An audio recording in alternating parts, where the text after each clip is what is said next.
My fiancée's parents pulled me aside and said, "Sign this prenup giving her 70% of everything or there's no wedding." I said, "Let me think." Then showed my fiancée the paperwork. Her face when she realized what her parents had been plotting. I was standing in Martin and Elaine Whitlock's pristine Denver mansion, the kind of place where every room looks like a magazine spread, when Martin slid a thick blue folder across the marble coffee table like he was handing me a weapon. "Just a formality, Noah," he said, smiling without his eyes. "Sign this, and we can all move forward." I opened the folder expecting vendor invoices or some boring wedding logistics. Instead, staring back at me in all caps bold, "Premarital agreement, Whitlock/Mercer." I kept reading. The words started blending, but the meaning hit clean. Lena would get 75% of all assets, mine, hers, premarital, marital, everything if we ever divorced. 75%.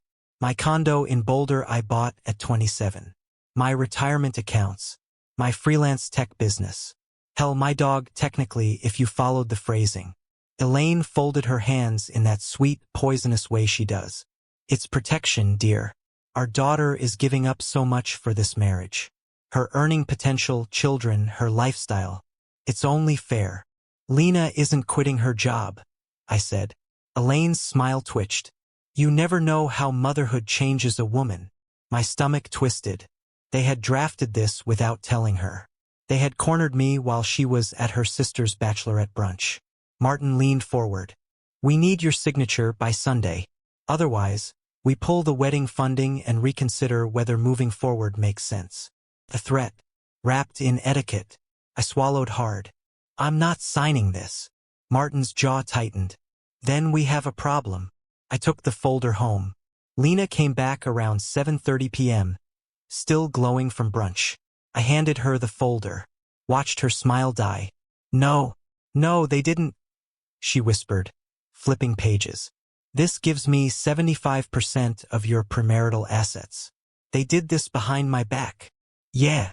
She grabbed her phone with shaking hands and called her mother. On speaker, Elaine answered, sugary sweet. "Hi, sweetheart. Did you like the gifts?" "What is this prenup?" Lena snapped. "Why didn't you tell me?" A pause. Then, "Oh honey, we were handling the business side. You're emotional. 75% of his life savings isn't business. It's robbery." Martin's voice in the background. "If he truly loves you, he won't mind." I felt Lena go still beside me. "Mom," she said, voice cracking. "You blindsided him. You blindsided me. If you had concerns, you should have talked to us before this." Elaine sighed dramatically. "We'll discuss this when you're calmer, sweetheart." Click. They hung up. Lena stared at the phone like it had betrayed her. "I didn't know," she said. "I swear. I had no idea." "I know," I said quietly. "But now the question is, what are we going to do?" She looked up at me, eyes red, furious, scared. And before I could say another word, her phone buzzed. A new email. From her parents. Subject: important wedding matter. Immediate action required. She opened it. Her hands froze. No way. I read it over her shoulder. They weren't just demanding the prenup now. They were demanding something else. Something darker. Something that made my skin crawl. I looked at Lena. "What the hell are they planning?" She whispered. I think they're trying to control everything. And they're not done." The last line of the email. "If you refuse again, we'll be forced to reveal what Noah has been hiding." I felt my heart stop. I wasn't hiding anything. So what the hell were they talking about? I met Lena Whitlock 3 years ago in a crowded brewery in Boulder, the kind of place where everyone wears flannel and pretends to know the difference between 7 kinds of IPAs. She bumped into me while carrying a flight sampler, spilled half a glass down my sleeve, panicked, and apologized so fast she forgot to breathe. I remember laughing, telling her it was fine, and her cheeks turning bright red. That was Lena. Soft-spoken, thoughtful, always assuming she was inconveniencing someone even when she wasn't. Her family, though, completely different universe. The Whitlocks were old money Denver, but the type of old money that didn't do loud bragging, they just made you notice. Their perfect house in Hilltop, their country club memberships, their casual dinners where the dishes matched the curtains and everyone talked like they were being filmed for a documentary on high-achieving families. Lena never fit with them. She was a second-grade teacher who kept broken crayons in her pockets and cried at rescue dog videos. She drove a dented Honda Civic and called it her spaceship. She didn't care about status or money or any of the things her parents lived for, which is probably why they clung to her so hard. Martin was the controlling type in a quiet, smiling way, always phrasing commands like friendly suggestions. Elaine was the emotional manipulator, overflowing with guilt trips and sweethearts. And, we only want what's best. I noticed early on how they hovered, how they inserted themselves into every part of Lena's life. When we moved in together, they were deeply concerned. When she started talking about a potential future with me, same thing. Concern, questions, subtle digs. Are you happy enough? Do you feel safe making such a big decision? Are you sure Noah is as stable as he seems? First, I brushed it off. Parents worry. Whatever. But then came the day Lena told them we were engaged. Elaine cried. Not happy tears, but the brittle kind that sound like breaking glass. Martin shook my hand a little too firmly and said, "Welcome to the family, son." Like it was more threat than blessing. We left their house that evening, and Lena sat in the passenger seat staring at her hands in her lap. "They didn't seem happy," she whispered. "They'll come around," I told her. I was wrong. They didn't come around. They studied us, inspected us, poked at every part of our plans. What venue? Too cheap. Guest list? Too disorganized. Cake? Too simple. They had opinions about everything. And when we didn't immediately listen, Elaine would sigh dramatically, touch her forehead, and say she felt overwhelmed by the stress of losing her daughter. Still, they never showed their true hand. Not until the prenup ambush. Not until Lena read that email at our kitchen table with the line that made both of us go cold. "If you refuse again, we'll be forced to reveal what Noah has been hiding." And here's the thing. I wasn't hiding a damn thing. But the Whitlocks were not the type to bluff without a plan. Lena kept pacing around the apartment afterward, whispering, "What do they think you've done? What are they going to say?" She looked terrified, like her whole childhood training, to obey, to keep peace, to defer, was dragging her back under. And I realized something that made my stomach twist. Her parents weren't trying to protect her. They were trying to keep her. They saw our marriage as a threat to their control. The prenup was only the beginning. The email was the second strike. And whatever they were hinting at, that was the grenade they were preparing to throw. And the worst part? I had absolutely no idea what was coming. The morning after that email, Lena woke up looking like she hadn't slept at all. I hadn't either. I spent the whole night replaying every moment of our relationship, searching for anything. The Whitlocks could twist into evidence of some dark secret. The only thing I'd ever hidden was a crappy tattoo I got at 19. Hardly blackmail material. But people like the Whitlocks don't need the truth. They need ammunition. Lena made coffee, hands shaking so badly she sloshed half of it onto the counter. "My parents wouldn't just invent something out of thin air," she said, voice cracking. "Lena, they absolutely would." She flinched. Not because she disagreed, because she knew I was right. By noon, the first strike hit. My boss called me into his office, looking uncomfortable. "Noah, this is awkward."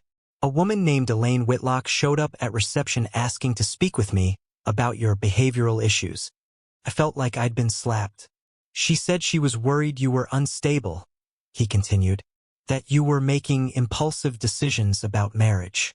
She implied we should conduct a wellness check." I wanted to punch a wall. "I'm so sorry, Mark.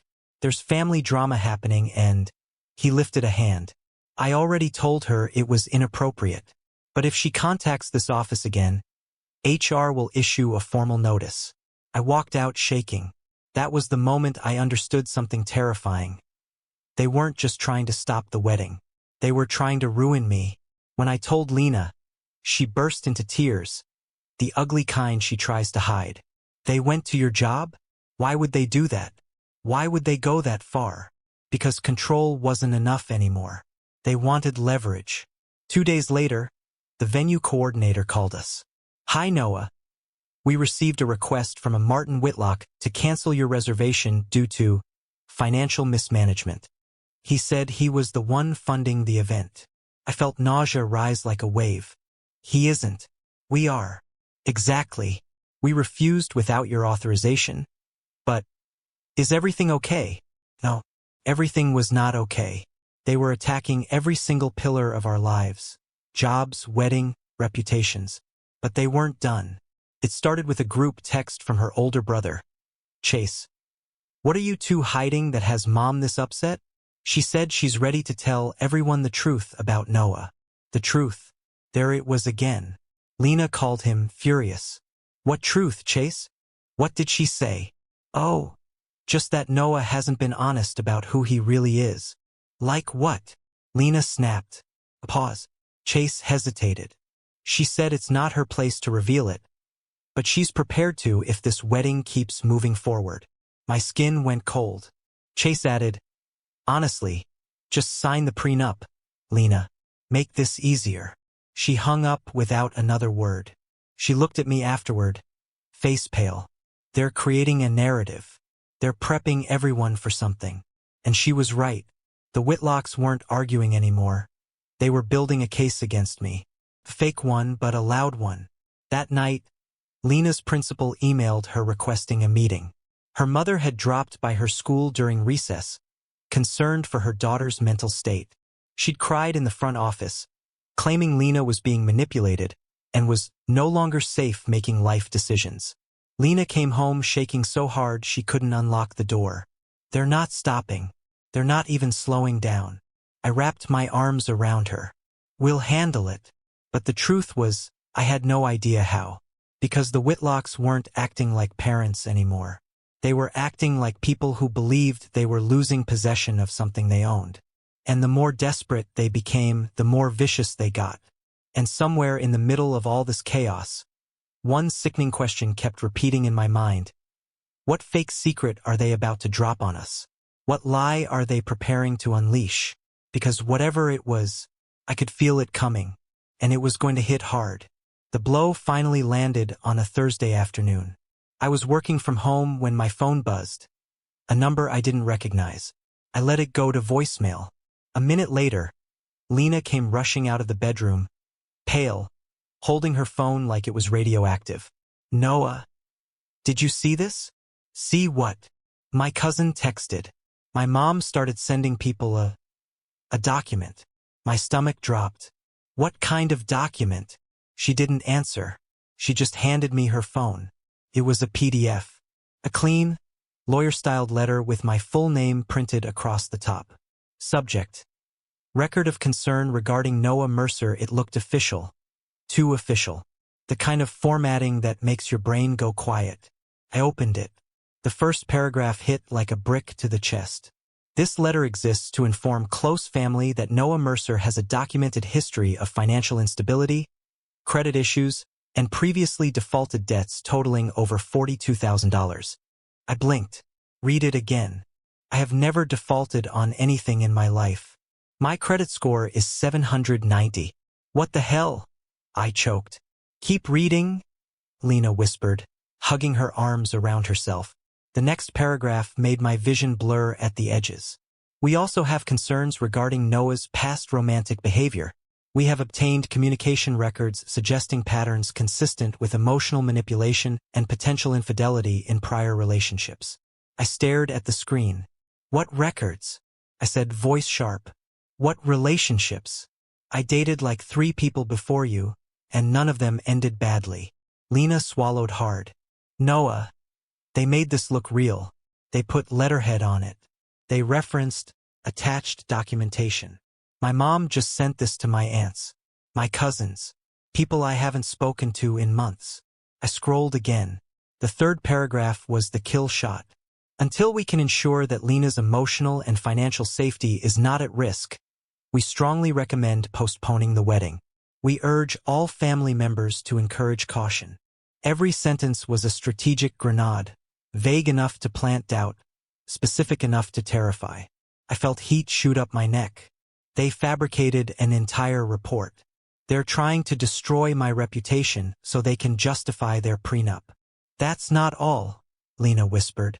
She took her phone back, opened a second file, this one screenshots. Dozens of them. Bank statements, messages, emails.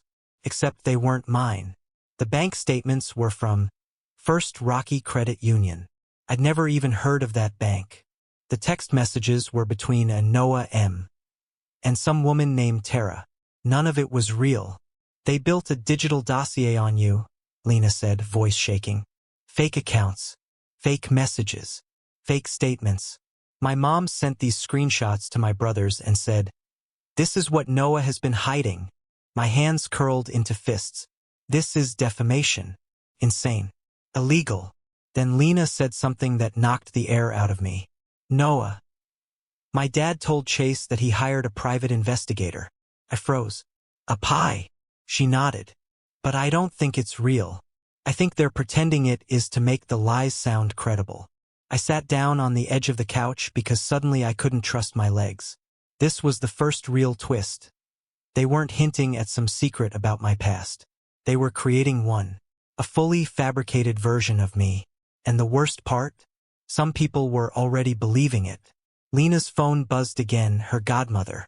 Sweetheart, I think you should come stay with us tonight. You aren't safe with someone who hides things. I felt something cold settle into my bones.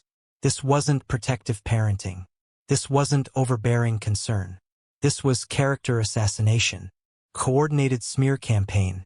And then Lena stepped closer, voice barely a whisper. Noah. They're not doing this to punish you. She swallowed, eyes wet. They're doing it to punish me. I looked up at her. And before I could even respond, her phone lit up again. This time with a message that made both of us go cold. From her father. If you continue ignoring us, the next reveal won't be so gentle. The next reveal? What the hell did that mean? And what else were they willing to invent? Lena didn't cry this time. She just stood in the middle of our living room staring at her father's message. Jaw clenched so tightly the muscles in her neck shook. It was the first time since this nightmare started that something in her expression actually hardened instead of breaking.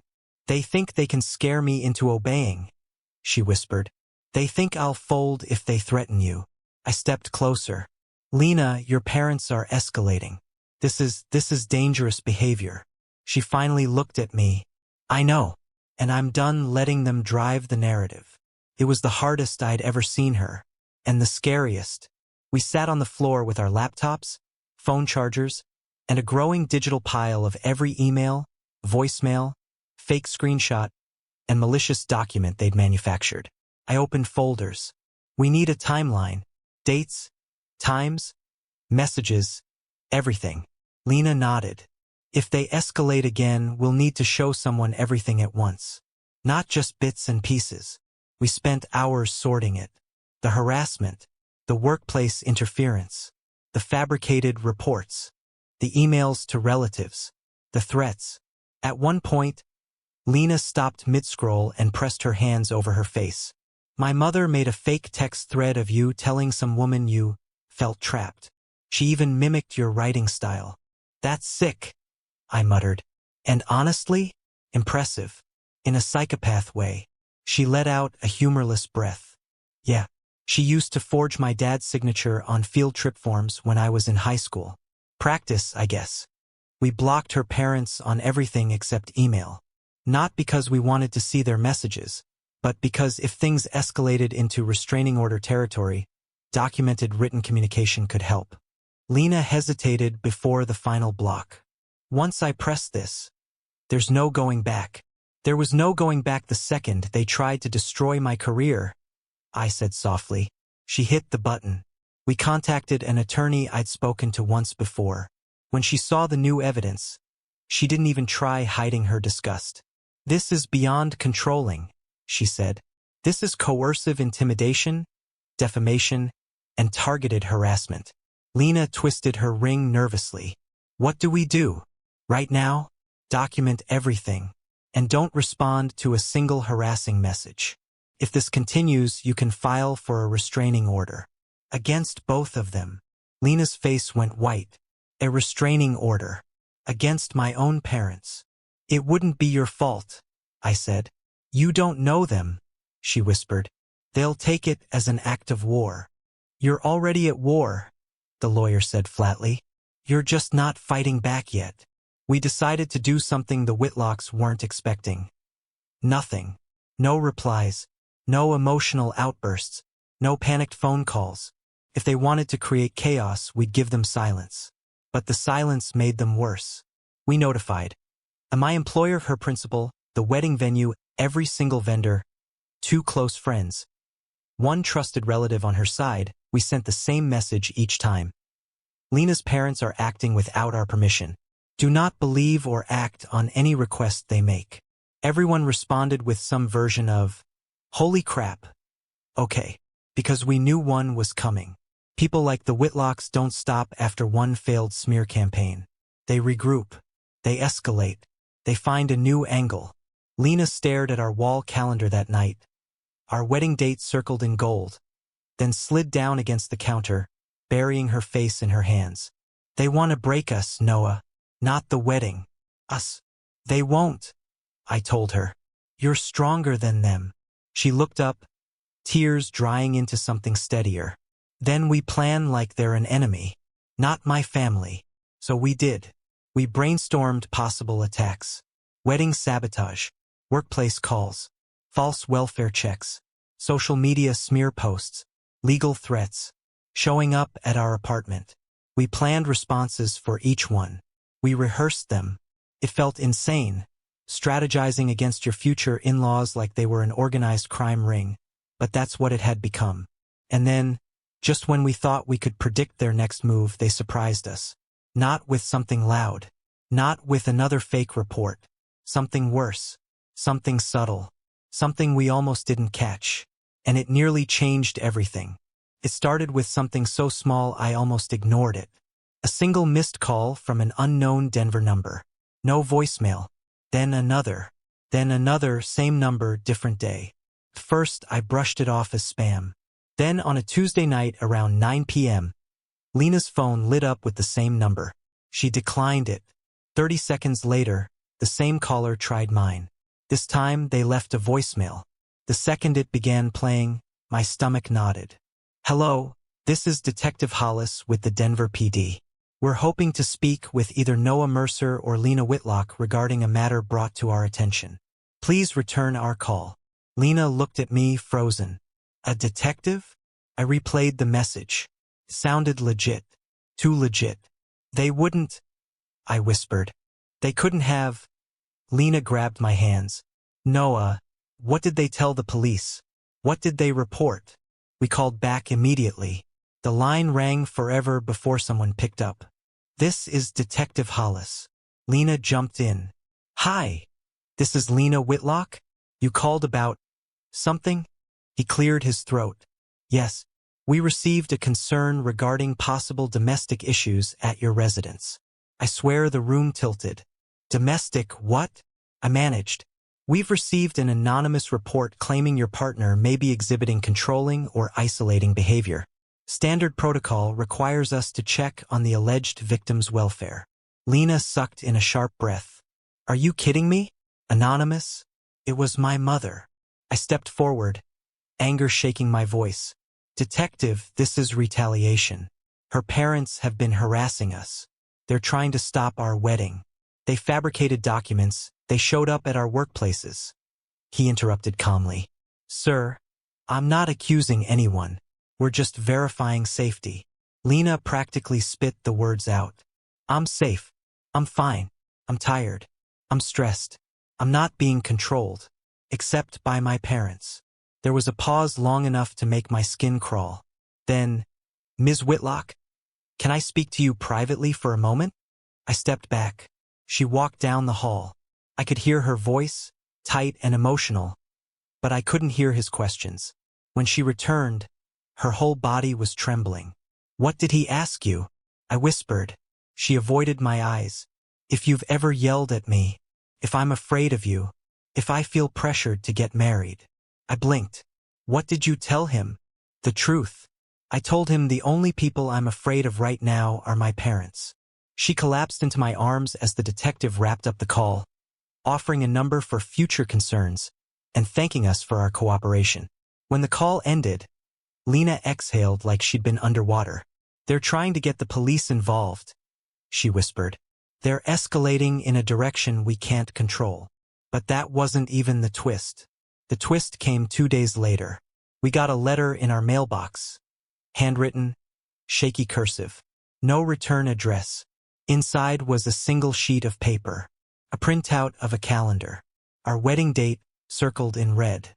And underneath, written in neat block letters, "She deserves a real chance to see the truth." Lena's face drained of color.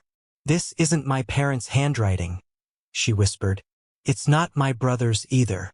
Who the hell?" I scanned the paper, heart pounding. "Lena, someone else is involved." Her eyes snapped up to me. "What do you mean, someone else?" I held up the page. "This isn't your parents' style. Your mom blasts everything through email. Your dad uses official channels. This is something different. Someone is watching. Someone who knows our date, our address, our plans." Lena backed into the wall. No. They wouldn't get someone else involved. They wouldn't." "Yes," I said quietly. "They would. If they think you're slipping out of their hands, they'll use anyone. Family, friends, old contacts, church people. That detective might not be the only person they reached out to." Lena covered her mouth with both hands. "Oh my God. They think I'm property. They're recruiting people." We stood there staring at that piece of paper, realizing something chilling. This wasn't just a family war. It was becoming a community smear campaign, a network, an echo chamber, a coordinated effort to save Lena from the life she'd chosen. And the worst part? The Whitlocks weren't denying any of it. They wanted exactly this, destruction by proxy. And suddenly, horrifyingly, we understood. The Whitlocks never needed to find dirt on me. They only needed people willing to believe anything. Lena always said her parents were protective. What she didn't understand, what she couldn't understand, was that people like the Whitlocks don't protect. They possess. The truth didn't hit all at once. It came in pieces, quiet, ugly pieces, until the whole picture finally assembled itself in front of us. And once it did, neither of us could unsee it. It was late, 10:45 p.m., when Lena's Aunt June called. June was the only member of her family who'd been quietly supportive. A soft-spoken woman who always seemed terrified of stepping on anyone's toes. June whispered into the phone like she was afraid of being overheard.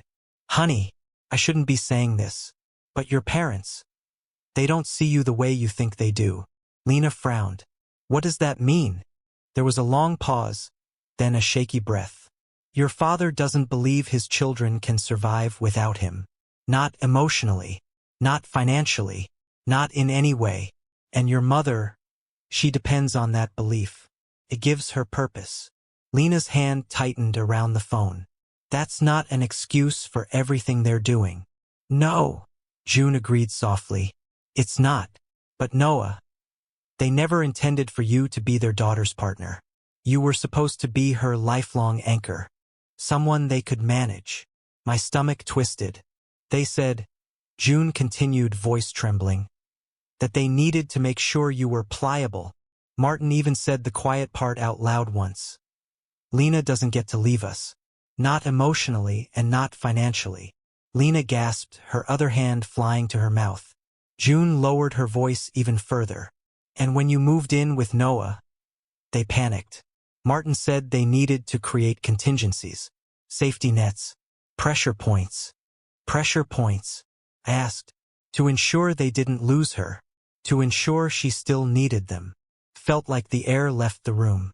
Lena's middle brother, Evan, the quiet one, texted her the next morning. "Can we talk? Alone. I think you should know what Mom said. We met him at a coffee shop." He looked exhausted, like he'd been awake for days. He didn't waste time. "They don't care about the prenup," he said. "Not really. That was never the point." Lena stared at him. "Then what is the point? Why are they doing this?" Evan rubbed his palms against his jeans, unable to look at her. Mom said, if you marry Noah, they'll lose their influence. She said you're slipping. And once you have a husband, you won't choose them first anymore. Lena's breath hitched. Choose them first. That's exactly how she said it. He finally met her eyes. You were always their favorite, Lena. The good one. The loyal one. Chase and I, we were the disappointments. You were the child they invested in emotionally. Losing you terrifies them. I felt sick. Evan continued. They told our relatives that Noah is rewiring your mind, that you're being taken away from them. Mom said she would rather scorch the earth than watch you build a life that doesn't run through her. Lena looked like she'd been punched. So all of this insanity is because they think I owe them my loyalty? No, Evan swallowed. It's because they think they own you. Lena had begun therapy a few weeks earlier. She finally told her therapist everything, the smear campaign, the fake documents, the police call, the handwriting note. Her therapist didn't react with shock. She just nodded slowly, like she'd seen this pattern before. Then she said something that made Lena go still. Your parents aren't afraid for you. They're afraid of losing their power. Their identity revolves around controlling you. It's not love. It's possession. I felt goosebumps crawl up my arms. The therapist continued gently. Parents like this don't respond to boundaries. They respond to obedience. When obedience stops, they escalate. And when escalation stops working, they become desperate. Lena whispered. So everything, the prenup, the lies, the smear campaign, was an attempt to break your autonomy? The therapist finished. To keep you tied to them psychologically, financially, socially. If you chose independence, they needed to make that independence feel dangerous. Dangerous. As if marrying me was some catastrophic loss for them. The therapist leaned forward. They're not protecting you, Lena. They're protecting their dominance. And there it was. The chilling, horrifying truth. The Whitlocks didn't attack me because they hated me. They attacked me because I represented the one thing they feared more than anything. A life where Lena wasn't theirs to control. Not their emotional caretaker. Not their puppet. Not their perfectly obedient daughter. Just Lena. Living for herself. And that was their nightmare. Not the wedding. Not the prenup. Not me. It was her freedom. The turning point came 3 days after Lena learned the truth. We were sitting at our tiny dining table, eating cold takeout, drained down to the bone, when her phone buzzed with an email from her parents. Subject line. Final attempt to save you before the wedding. Lena didn't even open it. She dragged the email straight into her family folder, the digital evidence vault we'd created. Then she looked at me with an expression I'd never seen before. This ends now, she said. Calm, steady, resolute, not angry, not scared, just done. What do you want to do? I asked carefully. She exhaled. Take back control. For real this time. And she did. We pulled the trigger. Blocked their numbers permanently. Blocked their emails from landing in our main inbox. Installed a video doorbell. Informed the building manager. Updated every vendor. Her parents were cut off from every possible access point. They tried pushing through contacts, of course, cousins, extended family, old neighbors, but no messages reached us directly. The silence was our revenge's first act. And it enraged them. With the help of our attorney, we drafted a formal cease and desist notice. Plain language, legally sharp edges. It listed the harassment, the workplace interference, the fabricated documents, the police welfare check, the false accusations, the threats, the stalking-like behavior, and the final line. Any further contact will be met with legal action. We sent it via certified mail. We got a delivery confirmation. No response. But silence from people who always scream, that's fear. We scaled the wedding down.